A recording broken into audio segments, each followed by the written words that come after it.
Welcome back, guys. Welcome back to No Redemption Outdoors. And finally, the video is here. The one you've been waiting for. The one that people have been emailing me and messaging me and saying, when are you finally going to make that video about that Duramax? Today's the day. We're going to start out on the inside of the truck. And we'll work our way out. Stay tuned. Okay, I saved the window sticker so that I could show this on the video. For those of you who are currently in the market shopping for Silverado, I thought this might be helpful to you, particularly if you're looking at a higher level trim. So this truck is the 2020 Silverado Crew Cab LTZ 4-wheel drive. It has the Duramax 3-liter turbo diesel with the 10-speed transmission. As I mentioned, it has all of the various LTZ package options. There are a few extras that the dealer put on it. I should point out that the final price, MSRP on this, was $62,550. However, with our friends and family discount from GM, as well as a GM rebate that was done, and as well as I think there was a lease loyalty bonus or some other things, so it came down very significantly, the final price. But nonetheless, if you're shopping and you're interested in what the various packages are and what those costs are, this might be useful to you. So hopefully this is good. All right, guys, we're gonna go ahead and do a startup, and I'll let you see the dash as it initializes.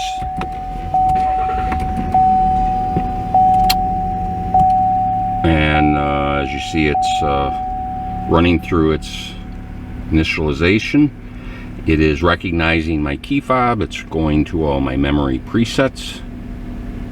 And there you have it. So what I'm going to do is I'm just going to kind of go across the front here, just kind of from the extreme left and just move to the right. And I'll just talk about each of the switches and the different features. And then we'll take a drive, and I'll just show you how smooth and enjoyable the drive has been so far. So let's go ahead and get started. The first thing, we'll start here at the door. And we're going to struggle a little bit with exposure, so bear with me. But this is the LTZ trim level, so it has memory presets right here. I'm gonna open the door so you can see it. And so when you set these, as I mentioned, it memorizes according to whichever key fob you have, and it will maintain your seat settings, radio settings, various other configurations that you might do in your setup for the truck. It'll memorize all those, and then it'll be unique to your key fob. So I think that's pretty cool. Moving on, here we have a switch that controls the mirrors. So this has the automatic retracting mirrors. The front two windows, passenger and driver, are both auto up and down. The rear two, you have to actuate the switch all the way up and all the way down.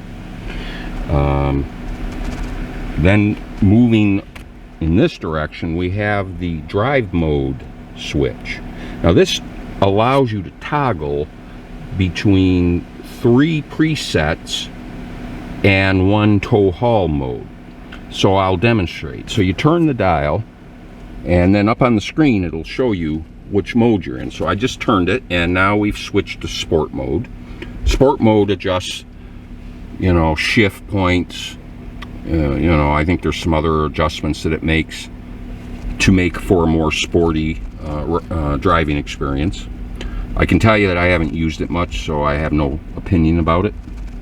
If I toggle it again, we get the off-road mode. I would say this is more for 2-track, or maybe in a farmer's field or something. I don't think we're talking rock climbing or mud bogging, guys. I don't think that's what we're talking about when we say off-road. But continuing on, if I toggle it again, we're back to the normal, or basically touring mode, and that's probably where you're going to leave it most of the time. Now, when you're going to tow a heavy trailer, then you would turn the dial in the other direction. Hopefully you can see it there. And that'll bring us into the tow mode, and you know that by the indicator there down on the dash. Again, this is going to adjust shift points. I think it does something with the transmission, cooling. I'm not sure exactly what, but it allows it to be much more efficient. And generally speaking, I think it's more for really heavy trailers. I don't generally use it when I'm pulling my boat, simply because the boat isn't really that heavy. But I suppose I could, I just don't. Continuing on, this is my controls for the two-wheel and four-wheel drive. This happens to have the 2-speed transfer case. I think that's, I hope I'm saying that right. There is a 1-speed and a 2-speed transfer case. This one allows for both 4 up and 4 low, 4 high and 4 low, as well as auto four-wheel drive, which, you know, as it sounds, it is for whenever, you know, generally two-wheel drive, but if it senses any slipping, then it'll engage the front wheels. And what I usually use is just regular two-wheel drive, and it's 90% of the time it's in two-wheel drive. Continuing on with the switches, we have here the fog light switch. This is the bed light switch. These two switches control the brightness of the dashboard instrument panel. And of course, this is your switch for your headlights. This has automatic dimming, so that is controlled by this button at the end of the turn signal stalk there. Again, this is one of those things that I don't generally use. I don't care for it because it's constantly turning the brights on and off. It's nice when you're out on the freeway, though. I have used it then, and I do find it to be useful when you're on the freeway. All right, moving in this direction, I'll go ahead and focus on the dash now. Oh, I should point out this has heads-up display, and I think you can see that on there, hopefully. And the dash, by virtue of this switch here and this toggle thing here, roll switch, I can toggle through various screens. So if I start at the home screen here, that's just basically your speedometer. And this white square here, when you're traveling down the road, it'll populate with whatever the speed limit is. And I want you to know that saves me more than once. That also shows up in the heads-up display, by the way. So I can see my current speed as well as the posted speed limit. And I have a bit of a lead foot, guys. Continuing on, though, this allows me to toggle through the various driver information screens. So here, this is basically information on the status of the truck. So it tells me my air filter life, it tells me my tire pressure, oil life, trip 1 and 2, as well as average MPG, DEF fluid. This is your grade, fuel economy. So all the things, the brake pad life. Now that's one I've not had before. That's new to me, but that's cool. Air filter life and so forth. If I toggle over to the right further, that's the radio settings. Continuing on, it's onboard navigation. Now that is controlled over here, but it also shows up on here. I don't think the map shows up on here, but I think it tells you your destination and some different things. I haven't actually used it yet. I did play around with the onboard navigation a little bit, but I didn't really take a trip with it. So I'm going to do that next time I go out. Continuing as I toggle across, this is the hands-free telephone controls. And then the last one is where you can toggle through the various configurations. This allows you to configure a variety of things on the truck. And again, this will memorize according to whichever key fob that you set it up for. So it'll, you know, if you have different settings, let's say, than your spouse, well, it'll remember your settings. All right, now looking at the steering wheel. On the left side, this is your cruise control. This is the heated steering wheel control. This is the adaptive cruise control, toggle on and off. Adaptive cruise control is one of the coolest features on this truck. I have had occasion to use it on the freeway. If you set it, let's say, to 75, and then a vehicle is in front of you going slower, then your vehicle will slow down automatically, and it'll pace whatever vehicle is in front of it. I'm given to understand that it'll even bring you to a complete stop if necessary. However, I don't intend to test that. All right, so moving across, we're going to go ahead and take a look at the infotainment system. I'm not going to turn on the radio just because I don't want to get copyright strike, but I can tell you that this has an entirely different look. The user interface has changed since 2017. I'm not sure when that occurred, but I do find this to be more intuitive. I think it works much more easily. And as you can see, it's fairly straightforward. It's fairly obvious. I should point out that this has Apple CarPlay as well as Android Auto. I don't use it so much. I'm an Android person. I don't use it that much, but it is kind of cool. It isn't exactly the way I had envisioned it, where I thought the screen of your phone would actually show up there, and I thought stupid things like I could play YouTube videos on there. If that's true, I'm not it hasn't worked for me. I quickly discovered that's not what it is. But it's pretty cool nonetheless, and if you choose to use that, it does have that ability.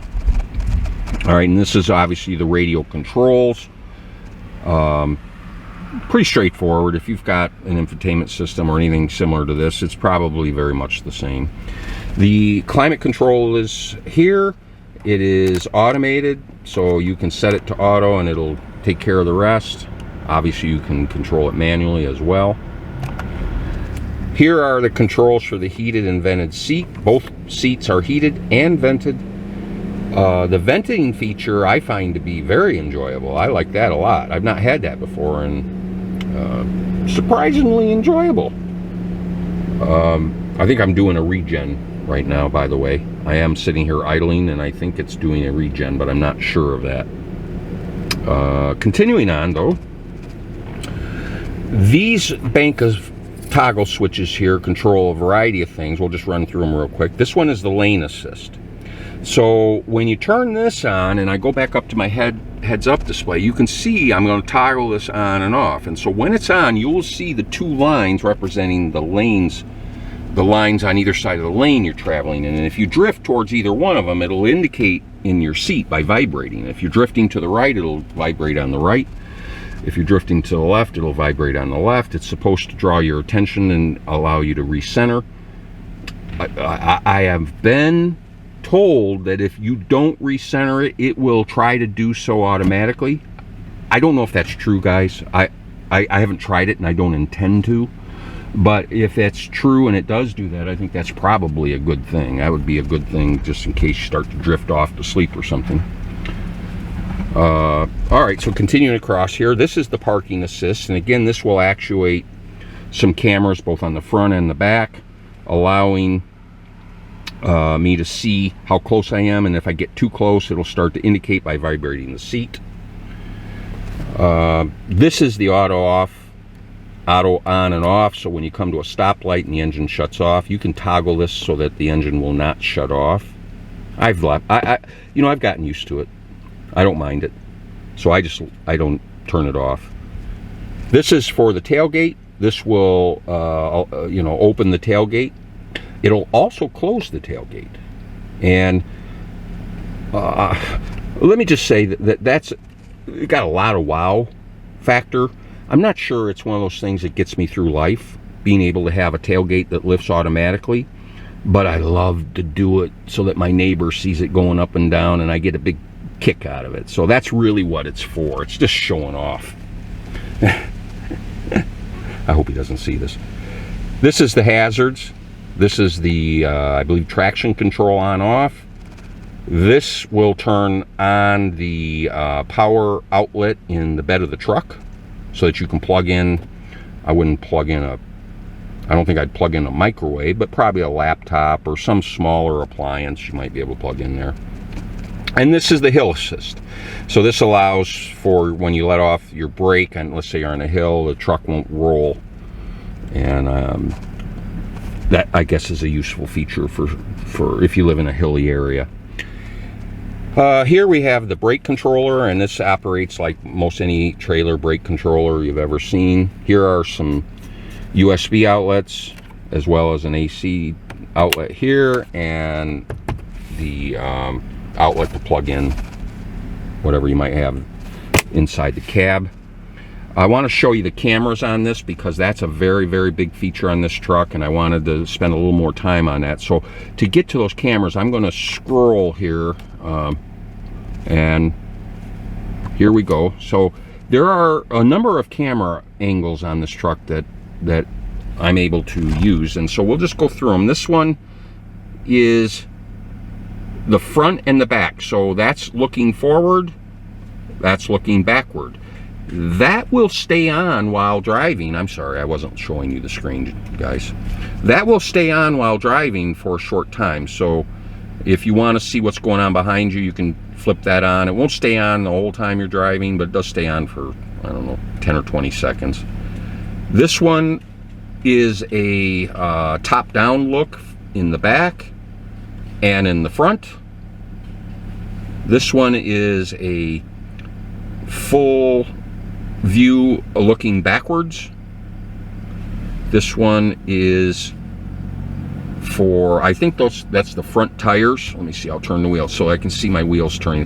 The right and left wheels. And that's the side of the truck. So those mirrors are obvious, or those cameras are obviously in the side mirrors. Continuing over, this is a another side view. I'm not sure how one uses that exactly, but and then last over here are various trailer, and when your trailer's hooked up, this will offer you some opportunity to have 360 view all around your trailer. Now that does require a separate accessory camera that you mount on the back of your trailer and then plug into the system, and it will then show you a full 360 degrees all around your vehicle and your trailer.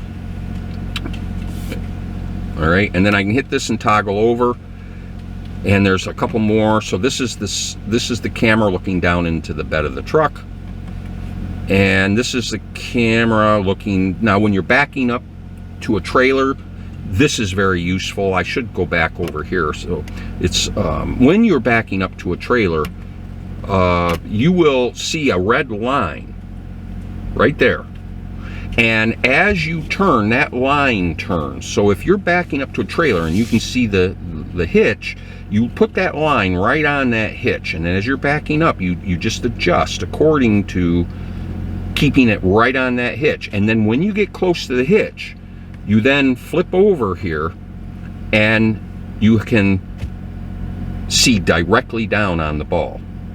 And when you're doing this, it's a lot easier to flip between those screens because it seems to know what you're doing, and it pops those up and this lets you toggle. I'm having to kind of maneuver through a series of screens to get to it, but when you're actually backing up, it's a lot easier to use. Okay, so that's the camera system, and I think that's probably one of the coolest things, especially if you trailer much. All right, so let's see, continuing on, here is the this is a wireless phone charging pad. This is just a tray. I put my keys there.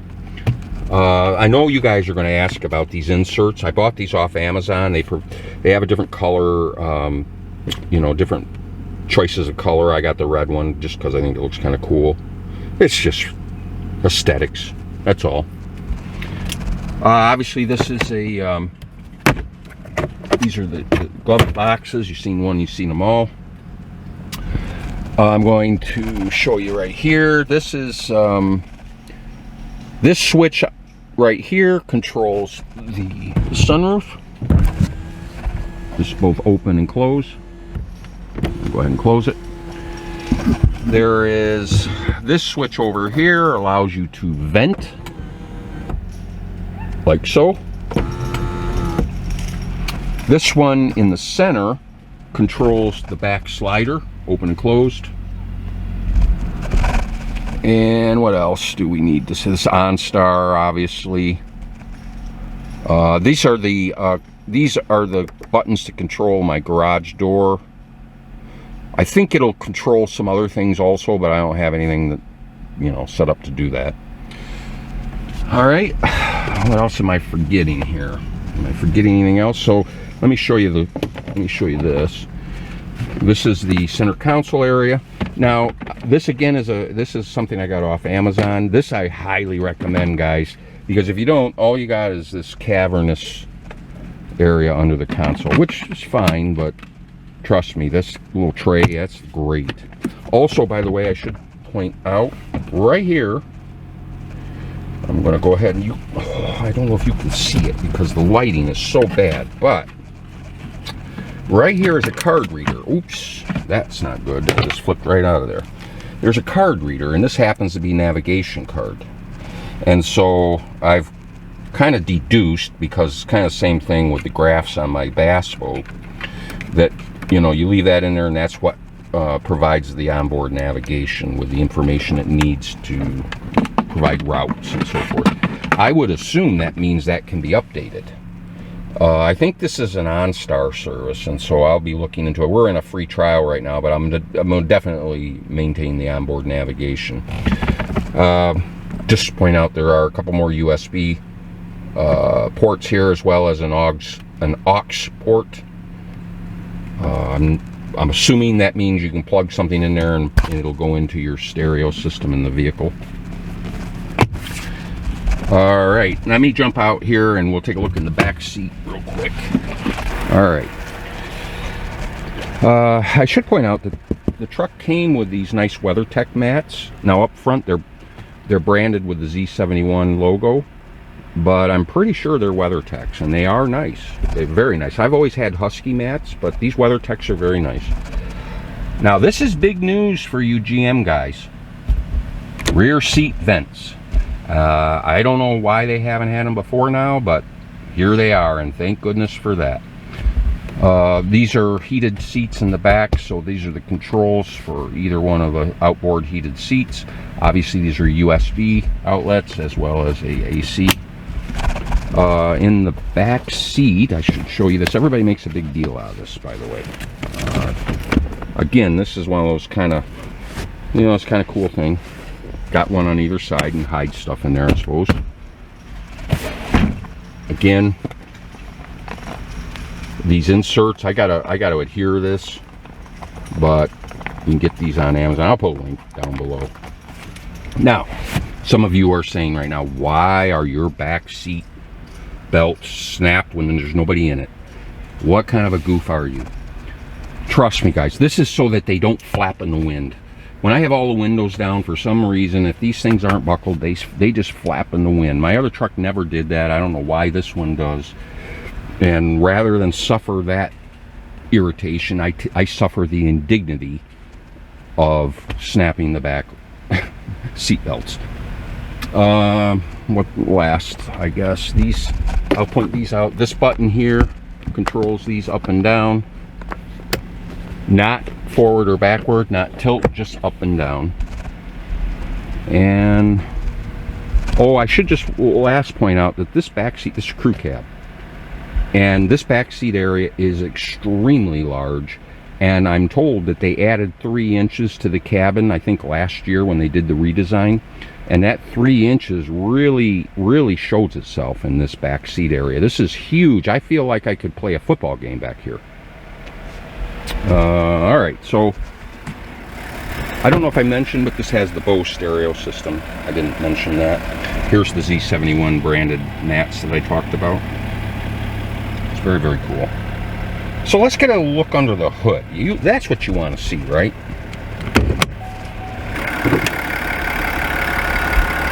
All right, guys, here we go. This is the 3.0 liter inline 6 Duramax Diesel for the 1500 Silverado.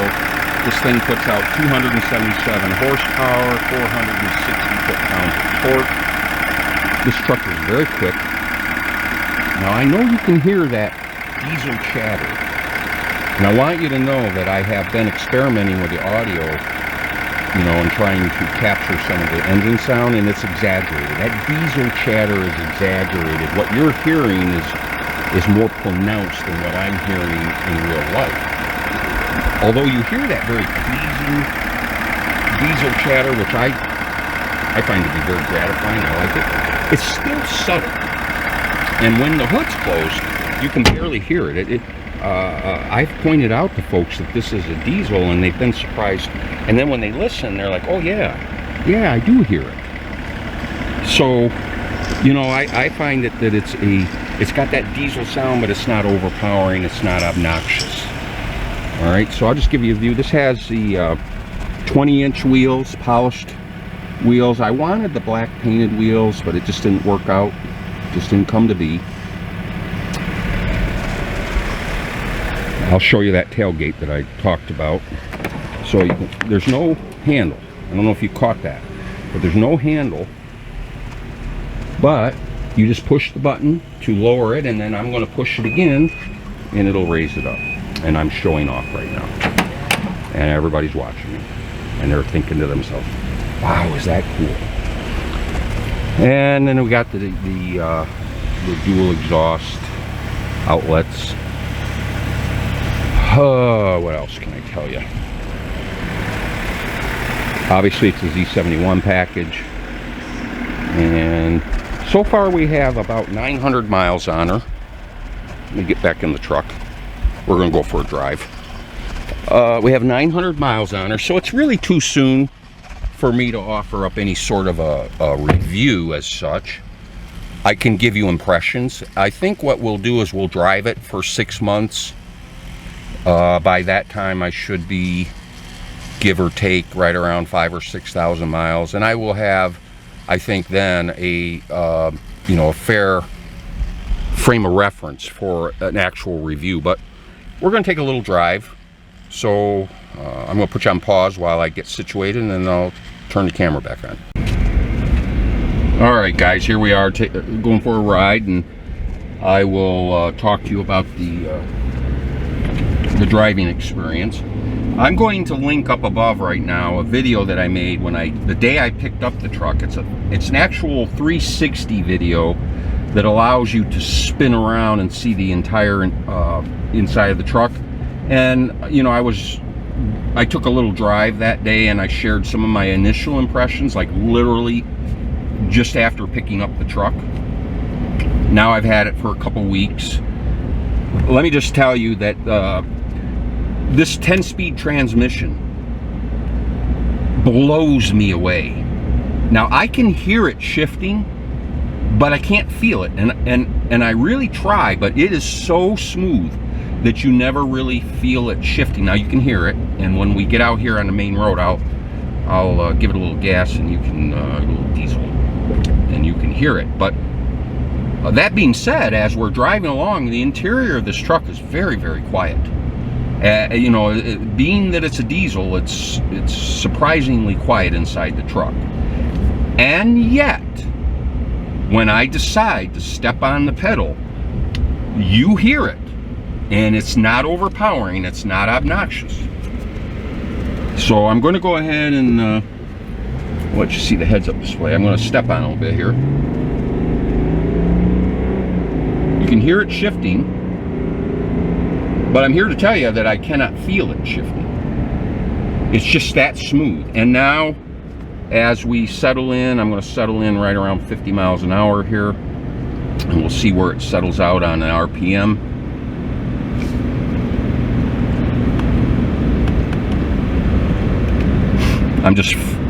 We're running right around 2,000. Well, there she goes. She's shifted down, and now we're right about 1,500 RPM, 45 miles an hour. Now I'm going to cycle through the DIC here to get to the average mileage. This is an amazing thing on this truck. The mileage per gallon that we're getting out of this is just astounding. Now,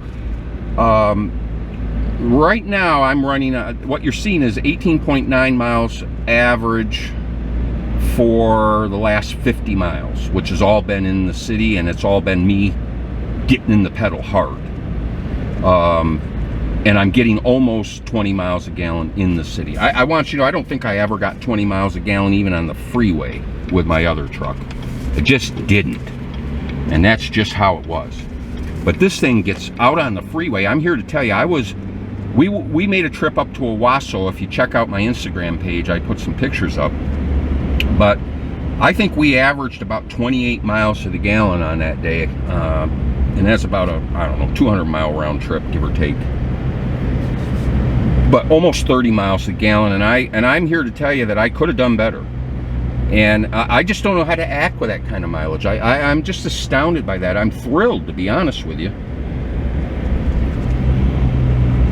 All right, so you can see this thing is just really smooth, really quiet. Just a pleasure to drive. And if you need a little zip, it's got it. When I'm pulling my boat trailer, honestly, I don't even notice it. I have to be more cognizant of the fact that I have a trailer behind me, because you just don't know. And so you have to drive accordingly. You can't be, you know, driving like some kind of an idiot the way that I do when I have a trailer attached. But I'm telling you, this thing just has no problem pulling this. This being the four-wheel drive, I believe that the max towing is about 9,400 pounds, if I'm not mistaken, which is far more than I'll ever need. I have watched videos, and I have watched reviewers who have done towing tests up and down mountains. This thing has done very, very well in those tests. And even in the most extreme conditions going up and down mountains, this thing was pulling, or this vehicle with this engine was pulling about 13 miles to the gallon in some of the tests that I saw. So again, very, very impressive performance. And yet, as you're driving, you don't feel like it's sluggish. You don't feel like it's, you know, an effort at all. It's just very effortless. So